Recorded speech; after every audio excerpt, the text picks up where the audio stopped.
Okay, so this is not attacking the everyday dad. In some ways, it's attacking his video. You should buy the cheapest 2020 13-inch MacBook Pro, and here's why. Um, yeah, it's a 5,000. The like to dislike is pretty like okay. So why don't I agree with this? So I was watching this on my phone, and then I came back and I was going through some stuff. So this is not I've seen this. Um, okay, there's two aspects of this that I don't agree with at all. Um, replace this as you should buy the cheapest 2020 Apple laptop, and here's why, and have the same problems. So let's go to Apple's website. I did this before with like a PC build. Why would you build a Mac or something that would be equivalent to the MacBook? Why would you build something similar to that? So first, I'm just gonna go like I went to Apple's website and I just had to open up multiple apps so that in multiple tabs so that I can show you this. A planet size plan. Apple is a carbon neutral company. So let's go by 2030 our products will be too. So let's talk about Apple's like whole um, economic thing. Their whole spiel about how we're doing good things for the planet.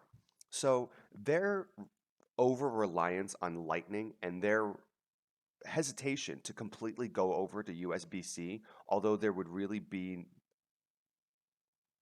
differences, but the lack of trying to go over to that or wanting to is more of a detriment to the planet than not. And them having lightning cables, them taking out the headphone jack and specifically making headphones that only work inside of an Apple product hurts the planet much more. You can't undo that plastic they already did. So this bullshit right here, I don't want to hear. Okay, they're not including chargers and possibly headphones and slimming down the boxes and slimming down their products for that. They're slimming down their products so that they can control where you go to get it fixed because it's mostly through Apple.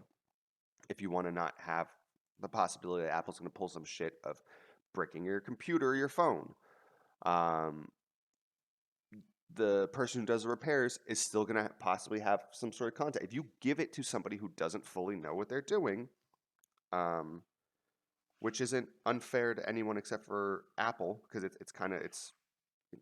you can't get SKUs and everything as their laptops mostly through Apple. You have to get them through everyone else in the industry. Okay, so I'm gonna stop with that because this whole we're here for the planet bullshit. Like, if they really thought about the planet, they would not be they would not have made all the decisions that land them to be here with their choices of Lightning USB versus USB-C. Their just lack of okay. So we're just calling bullshit. But this is on the Mac's. This is on fucking Apple's homepage. So we're gonna go over to Mac. This is literally just clicking. Let me do this so everyone can see. You just click Mac. This is how you get here. So in this video, he suggests the cheapest MacBook Pro 13. And I'm also going to go on Dave Lee's recent. This isn't the recent one. His recent one about which Mac to get: Mac Pro versus MacBook Air versus 13 versus 16-inch models. So let's go to new MacBook Pro 13. By the way, this is new. This came out this year. 2020, this is when it got released. So let's go to buying it. So here we are buying a brand fucking new in 2020, 13-inch MacBook Pro. Starts at $1,300. What are you getting here? Well, there's two problems I have with this as far as their hardware. If they changed this, then this fine. Then you're paying the Apple tax and you got that, and I don't have to argue that you're stupid or you're a bad consumer not doing your research. This, specifically when we're talking about what my problems are, I have it right here and I have it right here. Why? So if anybody's looking at this, if you don't know about computers, let me explain this to you. This is your RAM right here. This is your CPU. Your CPU is the brain. The what would the, because I always fucking call RAM storage. Let me say, if you have an old 2013, or let's say you have an old 2011 MacBook Pro, like I have, if somebody has the same exact model MacBook Pro, but I on mine replaced my 8 gigabytes of RAM with 16 gigabytes because my model is one of the only few models in that whole like era. Most of them go up to 8 gigabytes. My model goes up to 16. If I were to replace it and put 16 in there versus I put that computer with nothing else changing against the same exact computer that just had its older memory, you would see a difference. You would see a difference browsing the web. You wouldn't see a difference really like playing games because it's a 2011 MacBook Pro. But this is a problem with a brand new in the year 2020 computer. The same with this. Now, why do I have a problem with these? Well, let's go with this. LPDDR3. When and let me because I'm googling something or DuckDuckGoing something um, before actually explaining this. So why is this a problem? Well, for anybody who doesn't realize this, this is like buying in the year 2020 a brand new 1080p monitor. It's like, okay, but 1080p has been a standard for a while. It's like 4K is pretty much this standard. 2K is somewhere in this weird in between where it's still at a higher premium, but that higher premium you can get 4K, which is less hertz. You know, the monitor game is a real grab bag right now, especially while 8K is going to probably start coming out more as far as monitors. It'll be good. It'll be good for people who want to get into PC gaming or get their own PC and whatever. So, but that's old technology, 1080p or 2K, even comparing it to what we have now as a standard. So LPDDR3, what do we have right now in laptops? Well, look at over here, LPDDR4X. Well, fuck the X. DDR4. This is the important part right here. So I'm going to search when was DDR4 a standard in laptops? United States. Just to even... Oh, that doesn't give me the...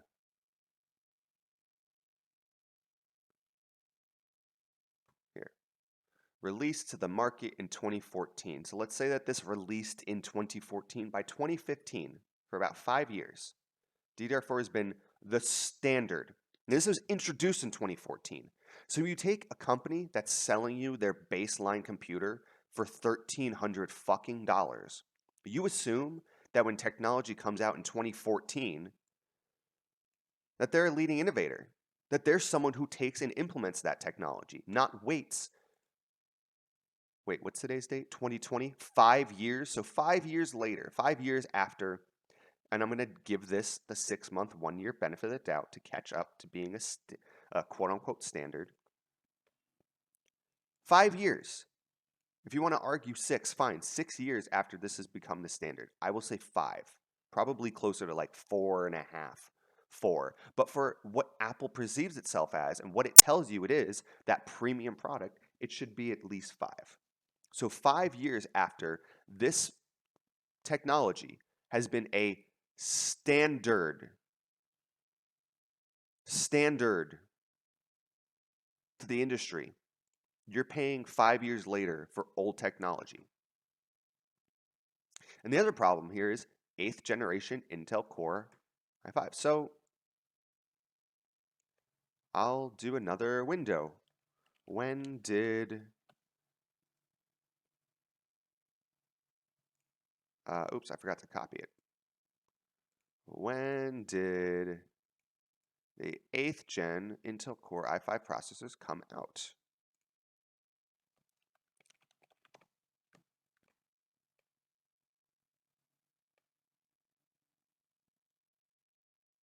Now, I also know what people are going to say.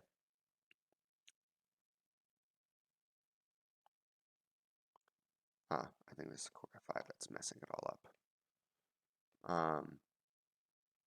I know that this is no longer uh, let's say, okay, when was this?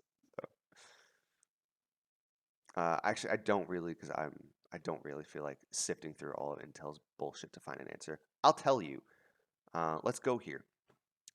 Intel quad core 10th generation. Well, for the same exact brand new 2020 13-inch MacBook Pro, we haven't changed this specification. There's two models. There's the 8th gen processor in two different variants, this one and this one. And then there's the 10th gen processor in this one and this one. Now, what is the difference? Well, the difference between these two is SSD.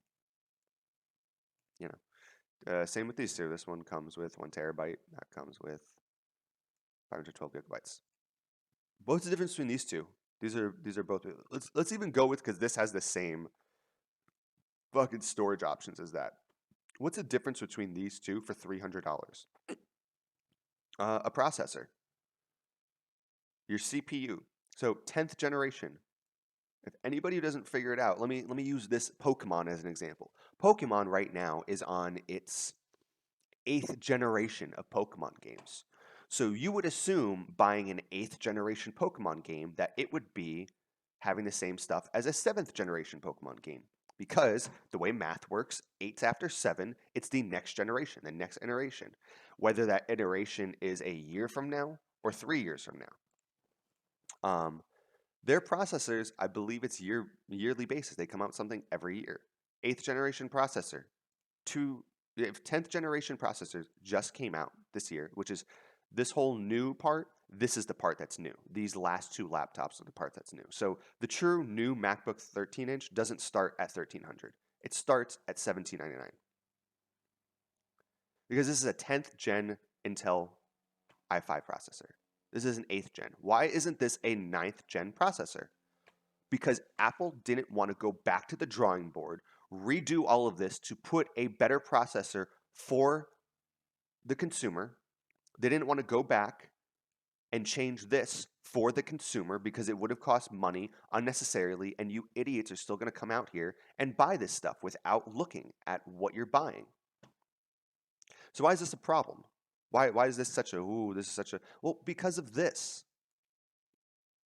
Why is this premium price tag here for something that is plus 2 years old in its processor, 4 to 5, you could say possibly 6 in its RAM? Why? And on top of all of this, you can't, just like Dave Lee said, you can't customize this. You can't upgrade this. You can't fix this the same way if I just bought a Lenovo Legion Y whatever gaming laptop. I could fix that up. If you bought a basic ThinkPad, you could always buy the parts for it. They're floating around somewhere. Now, it's not a good comparison, but if I were to spend right now, if I were to go buy this, right, let's say this, because this is the true base model that anybody should be buying. What if I bought this? What if I went to Alienware? You know, what is it? I want to say it's the M17. Uh, the M17. Let's just go to the M17 R1. Starting at $1,579.99. Here's all the different models. So for, what is this, 1,800, $1,799. So we'll go with the equivalent model, this one. And this is, I actually think that this is the best option for this. What's the difference between this gaming laptop laptop in general. What's the difference between that and that?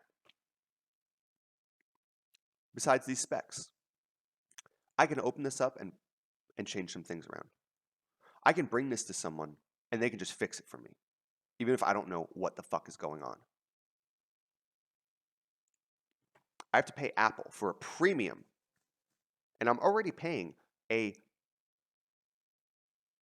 $500 premium to get, in the year 2020, a 2020 CPU and 2020 RAM. Why am I paying them $1,300 for DDR3 and an old CPU? I'm not, because I'm not buying it. So that's why I have a problem with videos like this. Like his whole thing is the everyday dad. The everyday dad doesn't spend $1,300 for a brand new computer with old technology. They don't.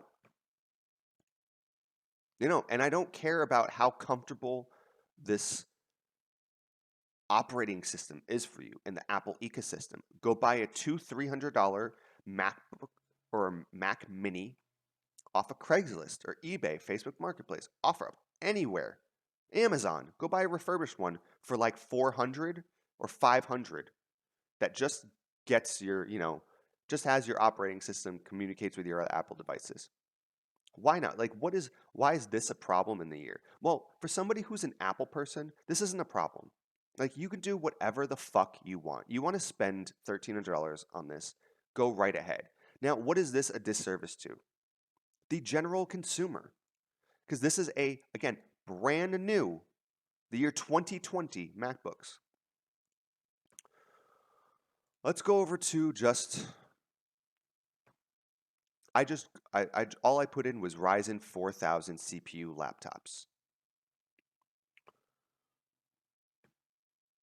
I mean, choose anything that's AMD Ryzen 5 and then begins with 4. 4500U, 4800H, whatever.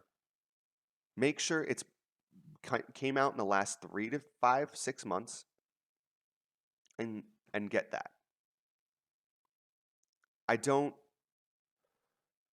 And there's not one of these that's going above one, I almost said 130, 1300. Here we go. The thick. This thick laptop is like this guy. It's like this guy. So when it's $1,300 and it's $200 less than the competition, like that's what it's more equivalent to. This $1,300 laptop, like this is not equivalent to this in any way, shape. It's not equivalent to this. This $1,800 MacBook gets, other than it having, and I'll say, because there's reasons why people buy Apple, other than having stuff that's in here, so Lightning products, all other Apple products, everything communicates in the ecosystem. Yes, the screen is generally nicer than any of the other screens, in addition to webcam and sound. Like, how much is a webcam? Like, for $1,800, can you not buy a Blue Yeti microphone? Can you not spend $100 on a decent webcam? The screen with that extra $200. If you were to just get the Asus, I know the Asus Zephyrus is very good for what it is. No, that's not the specs. So this, 512 gigabytes. Okay, cool. Decent graphic card. Now, you don't even. This is for, like, you get this for playing games. Honestly, there's no reason to get this if you're like, I want to do basic workstation stuff. If you're doing basic workstation, you can already tell what I've put into here before.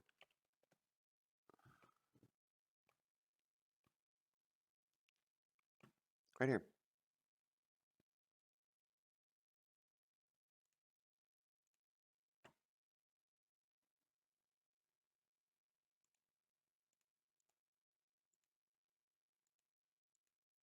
Does it look thin? Does it look cool? Oh my God, it's so much thicker than anything else that Apple puts out. Look at this. Look at this right here. HDMI, two USBs, USB-C, headphone jack, Gigabit Ethernet. What's it called? Charging port. Have it from the other side. I don't really see it from the other side. The other side doesn't seem to really have anything. So why is this a good one? Go look up this computer. Go look up its specs. Computers with these new Ryzen CPUs, you're at the point, and if you go on YouTube and watch anybody else, go watch Dave Lee or Linus. Hardware Unbox is the best one for you to like see what I'm talking about, even though they'll be talking a lot of over your head stuff if you don't really know computers that well. Or I'm sorry, they'll be saying things that will go over your head. Go look at the specs for this, right? Go look at this 4500U. How much is it? $689.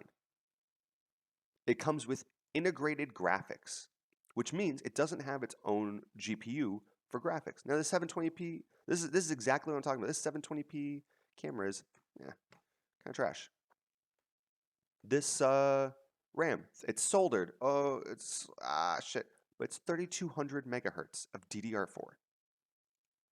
I have 16 gigabytes of 3600 speed, and I could have been at 3200 for this computer I have at home. It's for gaming. This full HD, anti-glare, IPS, cool, great. This right here is the moneymaker, 4500U. This is beating out like mid and top tier laptops that are 6 to 8 months old. Just because they're on Intel, the competing processor. Not even because they're the higher processor. If you compare this processor to what it is in another comparable laptop, this beats it out almost every time. It's all right here.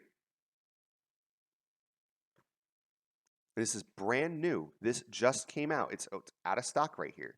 These are so popular, these Ryzen 4000 CPUs and laptops. I can't tell you how many times I've just seen so much shit on Facebook Marketplace, on the used market. I have not personally used this. I've only tested any of these, so I can only say keyboards and stuff are comfortable, but I don't understand. It's beyond me. So I don't understand why this guy, and I know he has a name, and I know it's the Everyday Dad as far as his channel. I'm just saying this guy, no disrespect. Please don't at me. Okay, you actually can. You're gonna come and attack me. I don't know. I don't get why he's coming out and saying this. You should buy the cheapest 2020 MacBook. No, in the year 2020, you should not be buying a Mac. You shouldn't be buying a Mac. You shouldn't be touching a Mac until one generation. A brand new Mac, I don't think you should be touching until you have one generation of their, their ARM series chips, the ones that are going to be like similar to what they use in iPhone and everything. You shouldn't be buying one until then, at all. I just don't get it, especially during a time when you got to be worrying about money. You can't just be making it a purchase and be like, this is aesthetic. This is the time to actually, hello. This is the time to actually uh, be learning about this. You're stuck at home. Go on your phone. Go read a review or two. Don't just go, hey, I'm gonna only read MacBook reviews by Mac enthusiasts, by people who love this product, because they're not gonna tell you what the problems of it. Go watch some ordinary gamer and what he has to say about Apple. He has a Hackintosh that's more expensive than probably every piece of technology I have combined. And he loves their software. He thinks their hardware is garbage. I agree. I actually don't think all of their hardware is garbage. I think they make garbage decisions with their hardware, like putting in old RAM and old processors in a new computer. So just think about your purchases, guys. Don't be a sheep. Have your own opinions. Don't listen to someone. And more than anything, go to a store. go get some hands-on with it. Before you're going to borrow a MacBook, ask a friend, hey, can I come over for an hour or two and just borrow your MacBook to see what it's like? And oh, do you have that new uh, Lenovo IdeaPad? I hear that that's really good, and it's blowing my MacBook away. Can I test that out just to see what it is? Hey, hey, can I borrow an extra Windows computer you got around? I want to just fuck around with Windows and see if it's actually comfortable for me. Do that. Don't go sitting in your bubble of comfortability. Oh my God, I'm gonna stop here. I'm just gonna make myself look like more of an idiot. Uh, just make smarter buying decisions, guys.